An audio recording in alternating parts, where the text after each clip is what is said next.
Good morning student. आज हम सब पढ़ेंगे उषा। ठीक है, इसके पहले वीडियो में हमने इसके पहले का चैप्टर पढ़ा था। ठीक है, तो आज हम नया चैप्टर स्टार्ट कर रहे हैं जिसका नाम है उषा, जिसके कवि हैं शमशेर बहादुर सिंह। तो पाठ को पढ़ने से पहले हम कवि के बारे में जानते हैं। इनका जन्म 13 जनवरी 1911 को देहरादून उत्तर प्रदेश, जिसे अब उत्तराखंड कहा जाता, में हुआ था।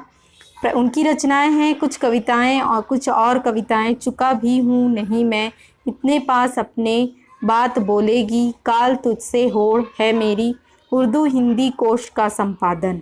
सम्मान साहित्य अकादमी और कबीर सम्मान इन्हें दिया गया था। ठीक है, इनकी मृत्यु सन 1993 दिल्ली में हुई थी।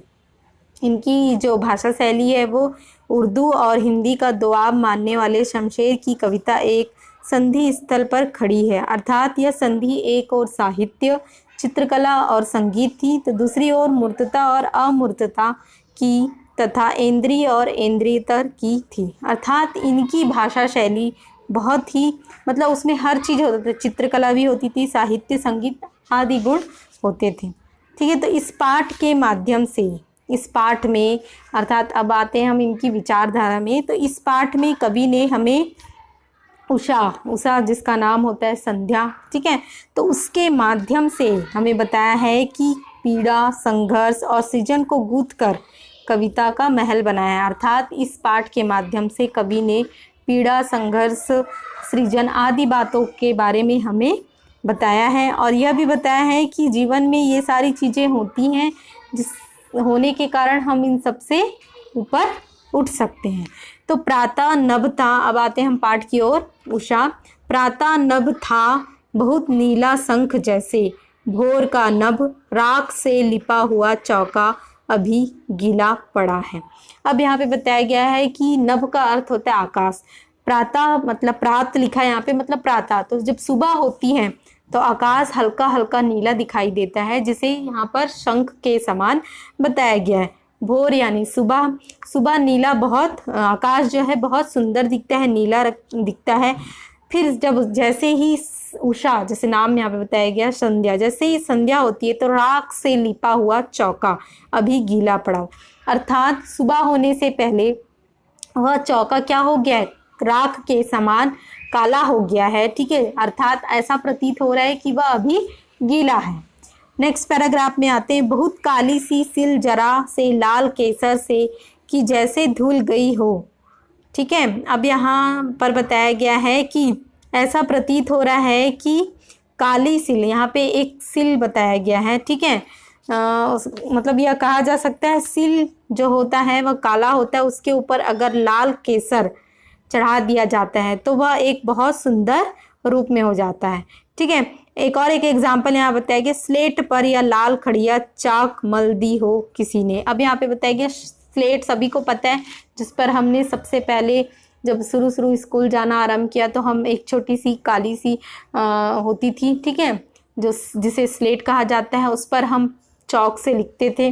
तो उसी को यहाँ पर बताया गया कि स्लेट। ठीक है, तो स्लेट को यहाँ पर किसके बारे में बताया गया, स्लेट बताया है, और लाल खड़िया चौक, अर्थात उस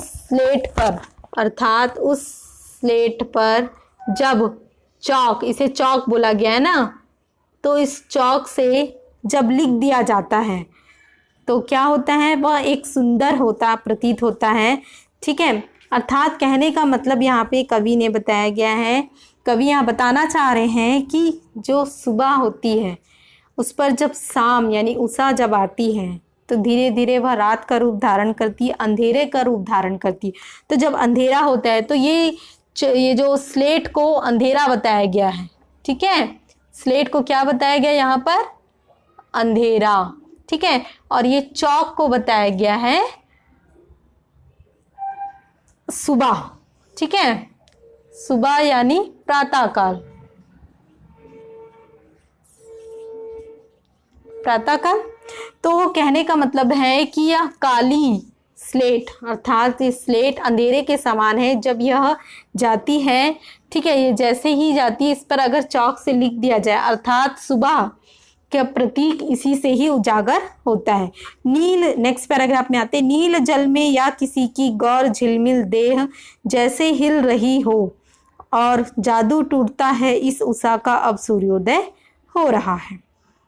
ठीक है, अब यहाँ पे बताया गया है कि कवि कहना चाह रहे हैं कि जो नील जल में, अर्थात यहाँ पे बताया गया है कि एक दृश्य का यहाँ पे चित्रण कर रहे हैं कवि कि जब सुबह भोर होती है तो भोर के बाद जब बीच का जो अवस्था होता है उसमें ऐसा प्रतीत हो रहा है कि एक गौर झिलमिल, मतलब एक सुंदर देह वाली स्त्री हिल रही हो, अर्थात प्रातःकाल होने के बाद जो सुंदर वातावरण प्रतीत होता है, जब सूर्य की किरणें धरती पर पड़ती हैं तो वो एक सुंदर दृश्य हमारे सामने प्रकट होता है। तो उस दृश्य में ऐसा लग रहा है कि एक सुंदर सी स्त्री हिल रही है।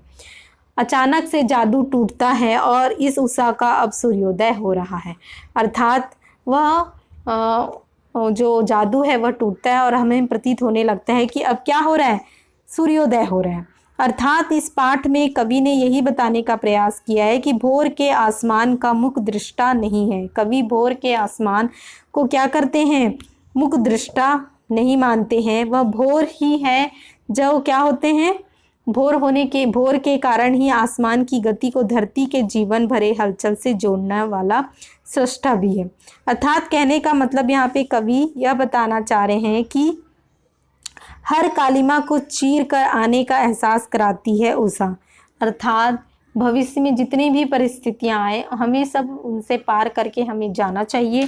ठीक है, तो यहाँ जैसे कवि ने एग्जाम्पल बताया कि जहाँ रंग है, गति है और भविष्य की उजास है और हर कालिमा को चीर कर आने का एहसास कराती है उषा। ठीक है, तो उषा यानी मतलब रात्रि, संध्या से रात्रि, ठीक है, दोनों के बारे में यहाँ बताया गया है। तो दोनों का होने के बाद ही प्रातः काल की किरण हमारे सामने आती है। कुल मिला के कहने का बात यह है कि अंधेरे के गुजरने के बाद ही उजाला हमें प्राप्त होता है, अर्थात दुख के बाद ही सुख की प्राप्ति होती है। इस पाठ में कवि ने यही बताया। अब यहाँ पे कविता प्रश्न अभ्यास में हम आते हैं। कविता के किन उपमानों को देखकर यह कहा जा सकता है कि उषा कविता गाँव की सुबह का गीत गतिशील शब्द चित्र है। तो कविता के बहुत सारे उपमानों को बताया गया है, जैसे राख से लिपा हुआ चौका, ठीक है, स्लेट हो गया, ठीक है, चौक हो गया और सुंदर सी देह वाली स्त्री। तो आदि उपमान शब्दों का यहाँ पर प्रयोग किया है। भोर का नभ राख से लिपा हुआ चौका अभी गीला पड़ा। नई कविता में कोष्टक, विराम चिन्हों और पंक्तियों के बीच का स्थान भी कविता को अर्थ देता है। अर्थात यहाँ पे क्या बताया गया है, यहाँ पर बताया गया है कि इतने सारे दृश्य होने के बावजूद भी, ठीक है, कविता में एक विशेष अर्थ यह है कि गीला पड़ा हुआ है, अर्थात जो अंधकार रूपी क्षण है उसके बीतने का इंतजार यहाँ पर किया जा रहा है। तो इस प्रकार हमारा यह पाठ कंप्लीट होता है। बाकी क्वेश्चन आंसर वगैरह आप कॉपी में नोट करेंगे। Thank you.